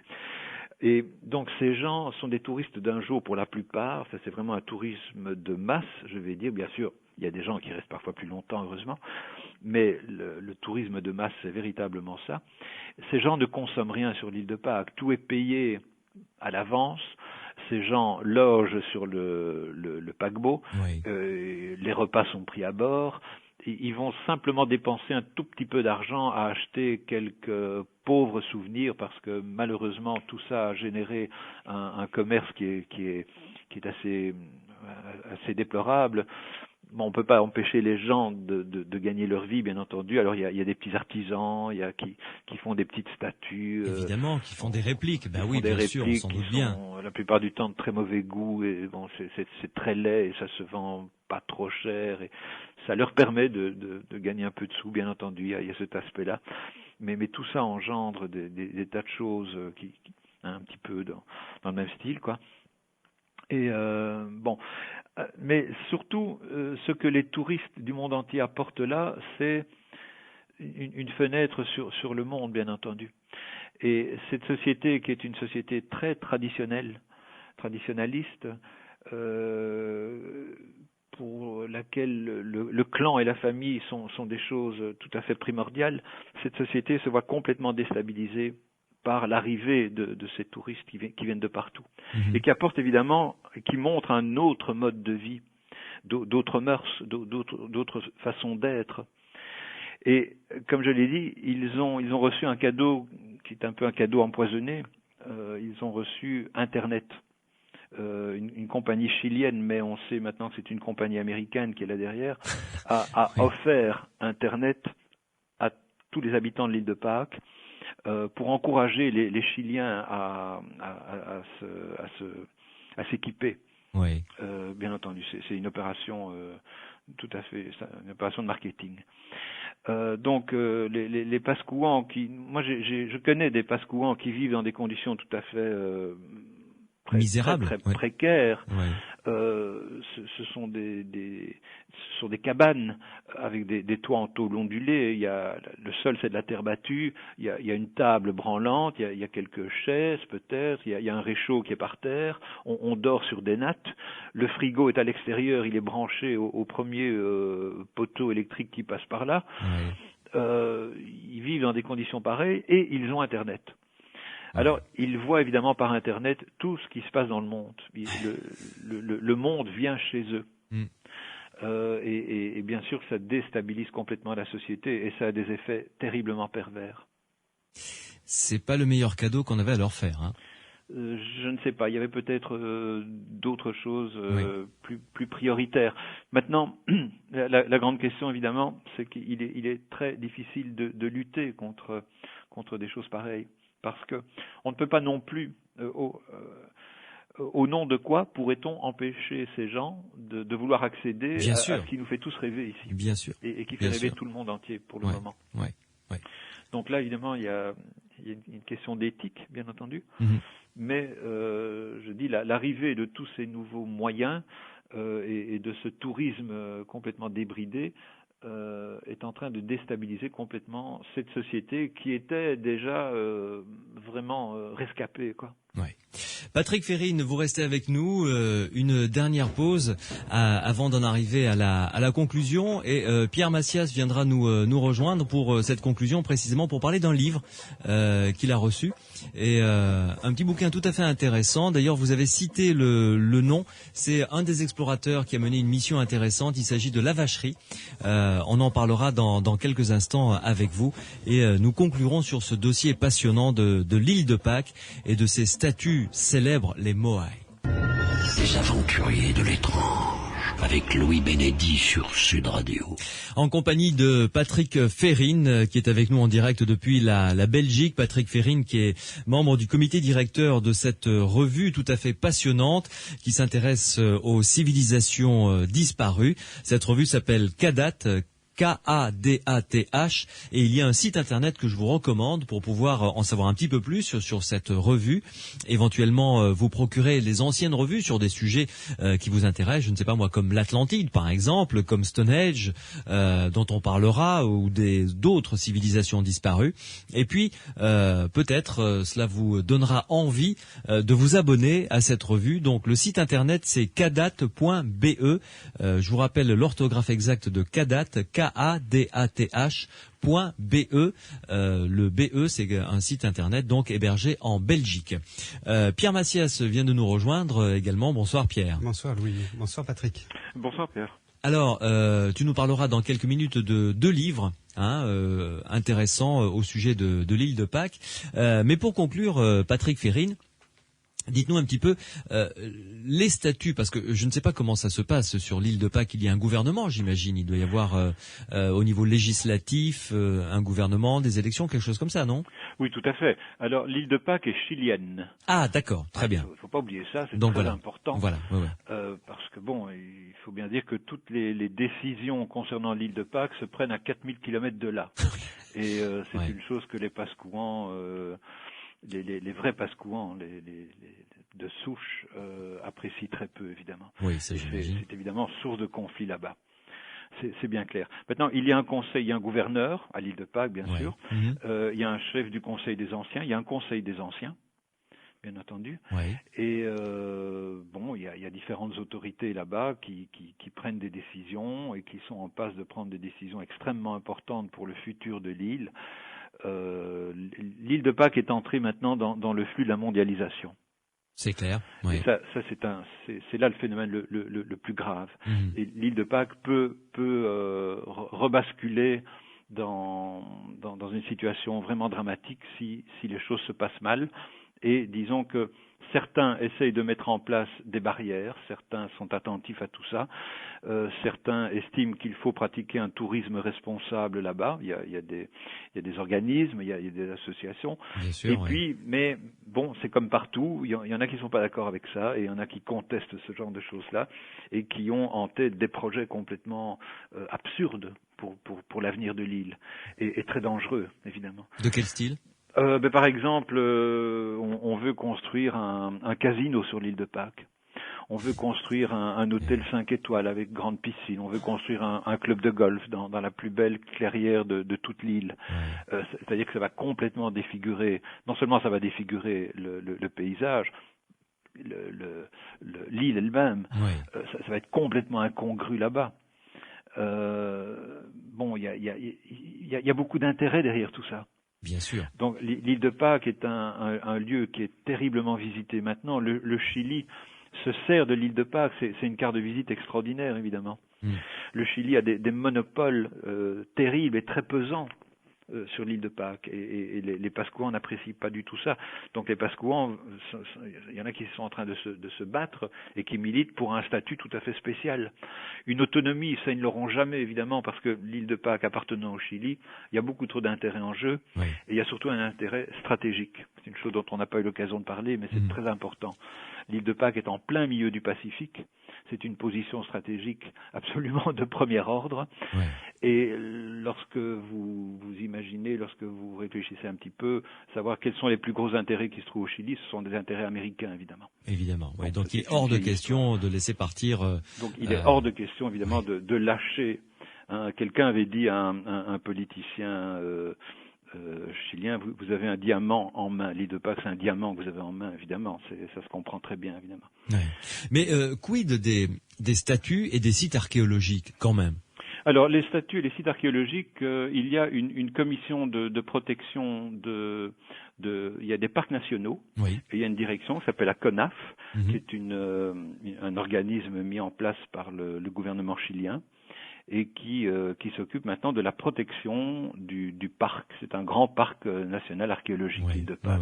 Donc on ne va plus où on veut, comme on veut. Ce qui est tant mieux finalement. Ce qui est tant mieux, ce qui est très bien. Il y a une préservation qui est organisée. Et ils sont même assez stricts, ce qui est fort bien. Ils sont tout à fait civils et tout à fait bienveillants, mais ils font très attention à leur patrimoine et là c'est une bonne chose effectivement. Est-ce qu'il y a des restaurations, des fouilles, des recherches qui continuent? Il y en a toujours, depuis déjà maintenant quelques décennies, il y en a pratiquement tout le temps. Moi j'ai eu l'occasion d'aller là-bas en même temps qu'une petite expédition belge. Qui est à l'heure actuelle, ils y retournent pour je crois que c'est la 4e ou la 5e fois qu'ils y retournent, et ils font très modestement avec de tout petits moyens. Nous sommes un minuscule petit pays, évidemment, nous avons des moyens très très petits aussi, et sont des moyens très modestes, mais ils font un travail tout à fait extraordinaire. Et qui nous invite tout à fait à reconsidérer l'image que nous avons de l'île de Pâques, de ces statues posées sur des aouts qui représentent un peu un cliché et qui font qu'on doit vraiment s'interroger parce que beaucoup de choses sont en train d'être remises en question. Les livres foisonnent d'hypothèses et de représentations et on a une image un petit peu figée de l'île de Pâques et on se rend compte maintenant grâce à des travaux assez récents et pas uniquement de cette petite expédition belge mais de plus grandes missions américaines ou d'autres missions que on commence à peine à lever un voile des énigmes de l'île de Pâques. Comme par exemple l'origine de l'écriture, le rongo-rongo. Oui, alors là on est plongé en pleine là, les énigmes se foisonnent évidemment. On n'est même pas sûr à l'heure actuelle qu'il s'agisse bien d'une écriture. Et là, c'est la bouteille à encre, c'est le cas de le dire. Il y a les théories les plus fantaisistes avoisinent avec d'autres un peu plus sérieuses. On ne sait toujours pas lire. Personne à l'heure actuelle n'est capable de lire une des tablettes de l'île de Pâques ou l'écriture Rongo-Rongo. Ouais, ce sont des signes comme des hiéroglyphes, des représentations graphiques. On peut apparenter ça à des hiéroglyphes, effectivement. Il y en a un nombre assez important. Tout ça a été répertorié. Oui. C'est sur des tablettes de bois, je crois. C'est sur des tablettes de bois, principalement. Oui, tout à fait. Il y en a pas énormément non plus. On n'est pas dans le cas de la bibliothèque de Ninive où là on parle par centaines de milliers de tablettes. Non, ici, je crois qu'on a je crois que c'est 26 tablettes en tout et pour tout qui sont connues dans le monde. Donc c'est très peu. Au total, il y a quand même un nombre assez important de signes hiéroglyphiques qui a été répertorié, mais on n'est pas encore très avancé. Oui. On n'est pas encore très avancé là. En ce qui concerne, est-ce qu'on a pu établir une datation des Moai? Je suppose qu'il y en a des anciens, des plus récents. Enfin, ça doit s'étaler sur plusieurs dizaines d'années, voire des siècles. Oui, tout à fait. Alors là, on peut pas dater la pierre, évidemment. C'est pas possible. Donc, on doit dater les vestiges qu'on trouve autour. On doit procéder par de la stratigraphie et des choses comme ça. Bon. Là aussi, on se rend compte que beaucoup des dates qui ont été avancées, eh bien, on va probablement devoir les reconsidérer parce qu'il reste trop de travail à faire. Il y a encore énormément de vérifications à faire que pour avancer quelque chose. Lorsque vous parliez de l'expédition de 1935, dont Pierre voulait citer un livre qui s'y rapporte, donc l'expédition de Métro et de la Vacherie. Métro, déjà en 1935, avait réussi à établir à peu près l'âge du débarquement des premiers Pascouans. Et il était arrivé en se basant sur des noms de rois qu'on lui avait fournis, que son informateur lui avait fournis, il était arrivé à déduire que le voyage du premier roi mythique, le fondateur, le père fondateur, je veux dire, qui s'appelait Otumatua, ce voyage se placerait grosso modo au cours du XIIe siècle. Ah oui, effectivement. Oui. Voilà. Eh bien, on se rend compte maintenant qu'en fait, Métro, il n'était pas très loin de la vérité.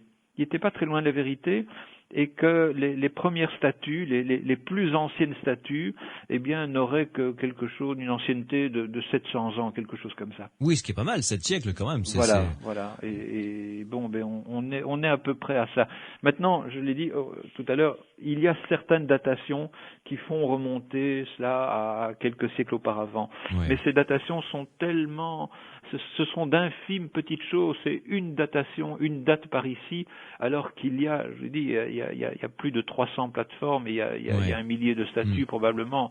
Et alors il y a encore tous les autres sites archéologiques parce qu'il n'y a pas que des aous et que des statues à l'île de Pâques. Il y a quantité d'autres choses bien sûr. Comme vestiges archéologiques. Donc il y a encore énormément à faire et plein de datations à faire. Oui. Pierre Macias, tu as 2 livres à nous recommander pour ceux et celles qui auraient envie d'aller un petit peu plus loin dans ce dossier et de lire à la maison tranquillement à tête reposée de quoi se nourrir sur l'île de Pâques. Oui, alors essayer d'aller un petit peu plus loin, en fait, en retournant un petit peu dans le passé. Oui. Patrick Ferrine a évoqué l'expédition de Métro et la Vacherie. Oui. Et à ce propos, donc, j'ai trouvé 2 références. Une, c'est l'île de Pâques de Alfred Métro aux éditions Gallimard. Mais manque de chance, il n'est plus édité actuellement. Il faudra essayer de le retrouver en occasion. Oui, sur les sites internet, on devrait pouvoir peut-être le retrouver. Oui, je pense. Ça devrait se retrouver. Oui. Je l'ai vu passer plusieurs références déjà. Un grand classique. Oui. Et donc un autre ouvrage, c'est l'île de Pâques 1934 de Thomas Lavacherie, qui est en fait le petit-fils de Henri Lavacherie, qui a fait l'expédition avec Métro. Oui. Et on raconte, en fait, c'est une sorte de carnet de bord de l'expédition, vu du côté Henri Lavacherie, et qui retrace donc toutes les étapes, comment ils sont arrivés, pourquoi d'abord ils se sont engagés dans cette expédition, comment ils sont arrivés à l'île de Pâques, ce qu'ils ont fait sur le terrain. Et donc ça permet d'avoir un panorama, je pense, un petit peu plus général de l'île de Pâques. Ouais. C'est un livre remarquable. Je crois, il donne pas mal de références, pas mal de points d'entrée pour qui veut s'intéresser à l'île de Pâques sous beaucoup d'aspects. Ouais. Et Thomas Lavacherie a d'ailleurs fait un film que je vous engage à voir, je vous engage à trouver, qui existe en DVD, qui raconte donc l'histoire de son grand-père à l'île de Pâques. C'est un film superbe. C'est un des plus beaux que j'ai vu sur l'île de Pâques. Oui, effectivement, c'est l'île de Pâques de Thomas Lavacherie et Denis Roussel. Et on doit le trouver aux éditions Alligator à Bruxelles. Très bien. Patrick Férine, pour conclure, votre documentaire qui est passé sur une chaîne belge, hein, c'est ça ? Il n'est pas encore terminé. Ah, il n'est pas encore terminé. Non, très bien. Il est loin d'être terminé. Bon, parfait. Alors quand ça passera, vous nous le direz, qu'on puisse en parler quand même. Avec grand plaisir. Oui. Bien. En tous les cas, Patrick, merci beaucoup de votre gentillesse et de nous avoir servi de guide pour ce dossier passionnant concernant l'île de Pâques. Et puis on vous retrouvera avec Jacques Gossard dimanche prochain pour aller sur un autre site archéologique tout aussi passionnant, celui de Glosel, et nous serons en France là cette fois-ci. D'accord, avec grand plaisir. Merci. Bonne fin de soirée, Patrick. Bonne fin de soirée. À très bientôt. Dans les aventuriers de l'étrange sur Sud Radio, avec Pierre Massias, nous allons accueillir maintenant, vous le savez, nous aimons terminer ces émissions avec un témoignage pour essayer de comprendre ce que quelqu'un parmi vous a vécu. Et là, il s'agit au 0826 300 300 de Bernard. Et avec Bernard, nous allons parler de spiritisme. Bernard, bonsoir. Allô, bonsoir. Merci. Oui, là je vais vous parler un peu d'une histoire qui m'a beaucoup fait peur à l'époque. Vous aviez quel âge quand c'est arrivé, Bernard ? Je devais avoir 16-17 ans, j'étais adolescent. Oui, et ça remonte à quelle année ? Eh bien, les années, c'était peut-être 72, 71. Très bien. Là, j'ai 51 ans maintenant. Bon, Bernard, on fait juste une petite pause et on se retrouve tout de suite après pour en discuter ensemble si vous le voulez bien. Vous l'avez compris, nous allons parler avec Bernard de spiritisme et visiblement l'expérience qu'il a faite ne lui a pas laissé que des bons souvenirs. À tout de suite. Les aventuriers de l'étrange avec Louis Bénédy sur Sud Radio. Et en compagnie ce soir de Bernard qui nous appelle de Perpignan au 0826 300 300.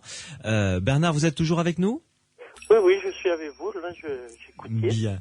Alors, mon cher Bernard, avec Pierre Massias, on vous écoute. Alors vous, pour rappeler un petit peu l'objet de votre appel, il s'agit de spiritisme. Vous aviez 16-17 ans, hein, c'est ça à peu près ? Oui, à l'époque, ça se faisait dans certaines maisons. Oui. Et un beau jour, on était une dizaine de jeunes du village. Oui. Et il y en avait 6 et 3, dont moi-même, dans une pièce à part où on voulait faire du spiritisme. Et les autres étaient dans une pièce de l'autre côté qui écoutaient de la musique. D'accord. Alors on avait une petite table ronde, circulaire avec 3 pieds, sur laquelle il y avait des inscriptions marquées autour de la table. Oui. Et on faisait tourner, après concentration et invocation d'un esprit, on faisait tourner une soucoupe. Une soucoupe. Une soucoupe sur laquelle il y avait une flèche et on posait des questions. On a même, je ne sais pas si c'était ce même jour ou de l'avant-veille, on avait même invoqué un esprit d'une personne vivante qu'on ne savait pas ni les uns ni les autres qu'elle était alarmée, cette femme, et on l'a appris par le lendemain. Mais c'était pas du... Ah, d'accord. On a appris que c'était un esprit de quelqu'un de vivant qui nous avait répondu, et que cette personne, c'était une femme qui était alarmée. On se demandait qui ça pouvait être, et on l'a su après enquête. Et bon, ça, c'est... Ah oui, donc il y a, enfin, je veux dire, ça a marché ce coup-ci, quoi. Vous avez eu. Et alors le surlendemain ou quoi, avec deux autres, on n'était que 3 dans la pièce. On a voulu refaire comme auparavant une séance de spiritisme. D'accord. Et c'est à ce moment-là que, après quelques moments de concentration, j'ai eu le regard qui s'est fixé et j'ai regardé le jeune qui était en face de moi. Je lui ai dit: regarde-moi, je vais t'endormir. Je sais pas pourquoi je lui ai dit ça. La troisième personne, après les faits, m'a dit: ça a duré longtemps de le regarder, et moi j'ai eu l'impression que ça n'a pas duré longtemps. Et la personne que j'ai regardée dans les yeux est tombée, et quand elle reprenait ses esprits, qu'elle pouvait se tenir debout, elle tapait partout à grande force. Et quand elle reprenait son esprit moral, elle ne tenait plus sur les jambes, il fallait qu'elle soit assise. Ah oui, elle était vraiment épuisée, quoi. Elle était vraiment, je sais pas ce qui s'est passé. Et il y a plusieurs témoins qui oui. Ils se rappellent, toutes ces personnes se rappellent de cette histoire qui est très vieille. Et donc, ça m'a fait très peur parce que je ne savais pas moi-même ce qui se passait ni de quoi il s'agissait. Oui. Mais dites-moi, quand vous dites que vous l'avez regardé, vous aviez l'impression de ne plus être vous-même ou vous étiez conscient de ce que vous faisiez? J'avais l'impression de ne plus être moi-même. Et j'avais un regard fixe, comme il ne m'arrive jamais d'ailleurs. Oui. J'ai un vague souvenir de ce regard. Ouais. Et bien sûr, j'étais jeune, ça m'a fait peur. Oui, après, j'imagine. Pendant que ça se déroulait, les personnes qui étaient dans la pièce à côté, on l'ont fait marcher dehors, tout ça, jusqu'à ce qu'ils reprennent ses esprits. Oui. Et il a fallu bien 3/4 d'heure, 1 heure, pour que tout revienne à la normale. Oui. Et vous vous sentiez comment à ce moment-là, juste après, je veux dire? Moi, je me sentais un peu fatigué, si j'ai une bonne mémoire. Ouais. Mais j'ai surtout eu très peur. Et pour vous dire, la troisième personne travaillait, je crois, comme électricien à l'époque à Perpignan. Et il a eu contact avec son patron. Je sais pas, je me suis pas trop renseigné là-dessus. Ouais. Qui m'a dit, mon patron fait partie des Rose-Croix. Je sais pas ce que c'est, si c'est une secte, si ça existe seulement. Si je me rappelle, je crois que c'est bien ce nom qu'il m'a dit. Oui, c'est une société spirituelle, oui. Les Rose-Croix, et qui voulaient me convoquer et que j'aille les voir. Et moi, j'ai eu tellement peur que je me suis jamais préoccupé d'aller voir les Rose-Croix. Oui. Et je n'ai plus jamais, j'ai 51 ans, retouché à ce genre de choses, ni parlé de ce genre d'événements. Spiritisme terminé pour vous. Voilà, oui, j'ai plus voulu en refaire. Ouais. Mais dites-moi, cet ami-là, quand vous l'avez regardé fixement, hein, il s'est endormi, il est tombé, il a perdu conscience? Ce que je me rappelle, c'est que on ne voyait plus que le blanc des yeux. Il avait tourné les yeux vers le haut, je suppose, il n'y avait plus que le blanc des yeux. Oui. Et alors, c'est quand même quelque chose qui et donc il est tombé par terre. Voilà. Et après, quand il est revenu à lui, il a fait une crise, quoi, carrément. Il avait des crises comme s'il voulait se battre. Et quand il reprenait ses esprits, alors qu'on revoyait ses yeux normaux, il tenait plus sur les jambes. Oui, c'était comme si c'était une sorte de crise d'épilepsie. Ça me fait penser un peu à ça. Bien sûr. Hein? C'est peut-être un peu ça, mais c'est provoqué artificiellement. Et je ne sais pas quel phénomène. Ouais. Et vous saviez s'il était malade de ça, votre ami, ou pas du tout? C'était la première fois que ça lui arrivait. Il est en très bonne santé. Il est toujours en bonne santé. Ouais. Il est marchand de légumes. Ouais. Ça marche bien. Et voilà. Ah oui, donc c'était vraiment l'unique fois où ça lui est arrivé. Ah oui. Ça n'est jamais arrivé auparavant. Hein. Ouais. Pierre Mathias, qu'en penses-tu? C'est vrai que ça ressemble à une crise comme ça d'épilepsie ou une réaction nerveuse ou autre chose? Oui, ça ressemble. Ça fait penser à la crise d'épilepsie. Mm-hmm. C'est le problème, je dirais, de la pratique des séances spirites, des séances de table tournante. Ouais. Beaucoup parlent de danger de pratiquer une table tournante, une séance spirite comme ça, sauvagement. Ouais. Beaucoup évoquent des notions d'esprit. Ouais. Personnellement, je ne rentrerai pas dans cette notion d'esprit. Je vois pas, pour avoir pratiqué comme tout le monde moi-même des séances spirites. Eh oui, ça m'arrive. Ah bon? Très bien. Ça m'est arrivé, du moins. Ouais. On n'a pas grand-chose, à mon sens, à craindre d'esprit. Par contre, autour d'une table comme ça, avec des personnes qui sont dans cette notion, dans cette mentalité, état d'esprit de générer du phénomène, le contexte, l'environnement est parfois très difficile à maîtriser. On peut, alors pour des raisons tout à fait psychologiques, je dirais, une séance comme ça peut déraper assez facilement. Ici, ça peut être un cas de cet ordre-là. C'était 3 personnes qui étaient quand même très certainement très motivées puisqu'elles se sont mises à l'écart d'un groupe. Elles ont constitué leur propre groupe. Il devait y avoir aussi une comment dire, une ambiance, oui. On se soumettait un petit peu au contexte. Et peut-être que cette personne qui a eu cette réaction, genre crise d'épilepsie. Oui, ça ressemble à ça. Peut-être que cette personne était facilement influençable et a réagi de cette manière dans ce contexte très particulier avec quelqu'un qui l'a regardé. Mais Bernard, justement, lui-même dit, il nous l'a confié, Bernard avait l'impression de ne plus être lui-même, de se dire mais pourquoi je fais ça? Est-ce que je le fixe en lui disant regarde-moi, je vais t'endormir?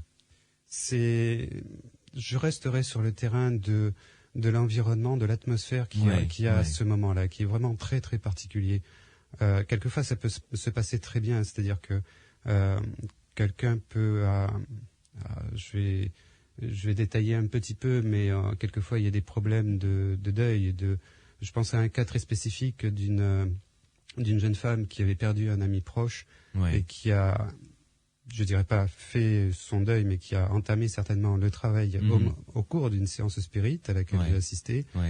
Elle aussi, elle pouvait dire qu'elle se sentait dans un état très très particulier, qu'elle se sentait influencée par des esprits. Mais en fait, c'est un processus psychologique à un moment donné, dans ce contexte-là, qui a pu prendre corps et ensuite qui s'est continué tout à fait normalement.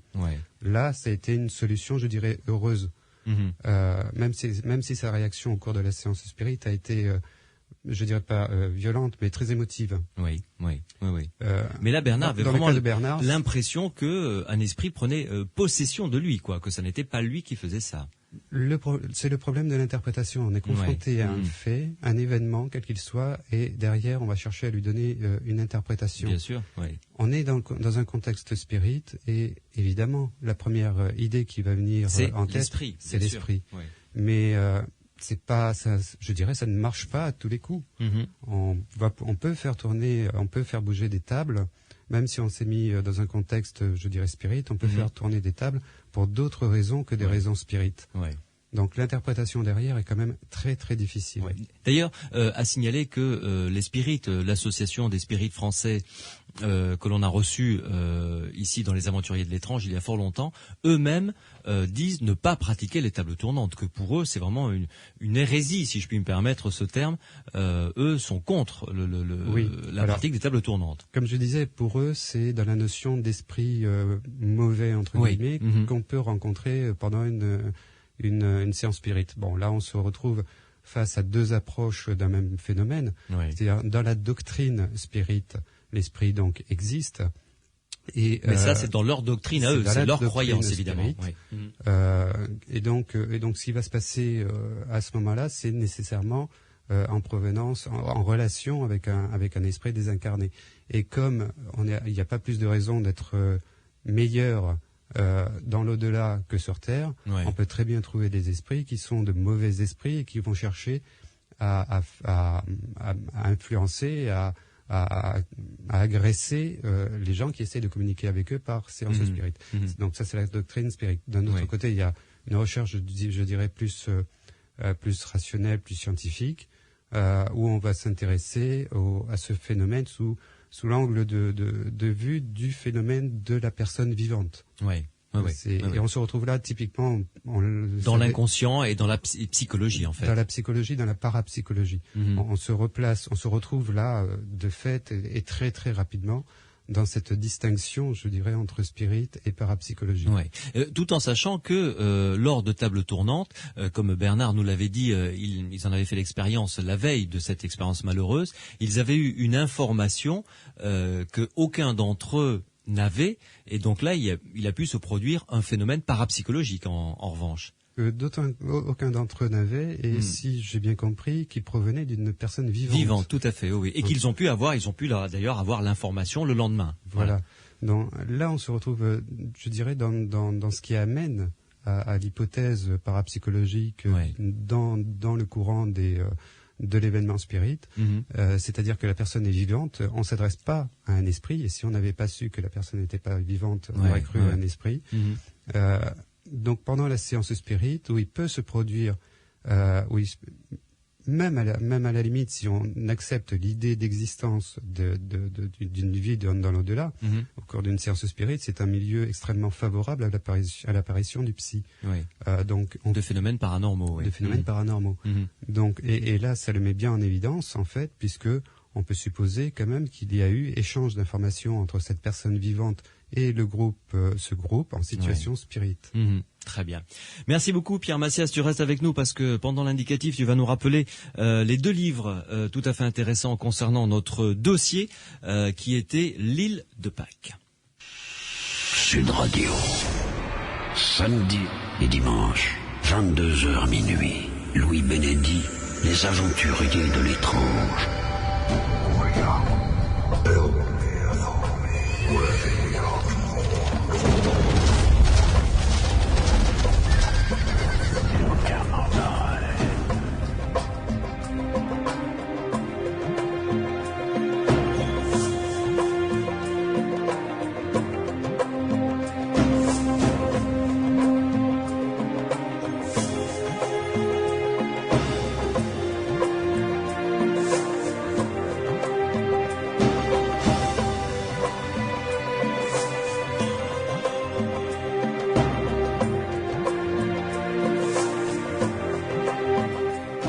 Notre émission arrive à son terme. On se retrouvera bien entendu le week-end prochain, samedi et dimanche, avec 2 émissions tout à fait passionnantes. La première sera consacrée, je l'espère, au père Giacomo, dont la tombe est au cimetière de l'Angèle à Lourdes, une tombe qui est extrêmement visitée, et la tombe du père Giacomo, enfin l'esprit du moins du père Giacomo, aurait accordé beaucoup de grâce à ceux et celles qui sont allés se recueillir dans ce cimetière sur cette tombe.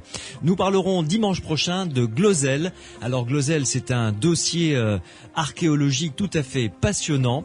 C'est en France, figurez-vous, dans le centre de la France, du côté de Vichy à peu près, pour vous situer un peu géographiquement. Et si les écritures qui ont été retrouvées là-bas se révèlent authentiques, eh bien figurez-vous que nous aurions en France la plus vieille écriture humaine connue, ce qui est absolument extraordinaire. Juste avant de vous quitter, 2 références rapidement, Pierre, les références des 2 livres concernant le dossier de ce soir, c'est-à-dire l'île de Pâques. Donc avec Alfred Métro, l'île de Pâques aux éditions Gallimard, mais qu'il faudra tâcher de trouver en occasion. Sur Internet, sur eBay, sur Amazon, quelque chose comme ça, où on peut retrouver. Sur des sites spécialisés de bibliothèques. D'accord. Et l'île de Pâques 1934, 2 hommes pour un mystère de Thomas Lavacherie, le petit-fils de Henri Lavacherie qui a participé à l'expédition, aux éditions Labor. Voilà, et selon Patrick Férine, ce sont 2 livres incontournables si on veut, des classiques incontournables si on veut bien comprendre ce dossier fascinant de l'île de Pâques. Vous savez, notre répondeur est à votre disposition. Vous pouvez nous laisser des messages tout au long de la semaine. 0826 300 300, 0826 300 300. Vous nous laissez un message sur la boîte vocale des aventuriers de l'étrange, en n'oubliant pas vos coordonnées pour que l'on puisse vous rappeler.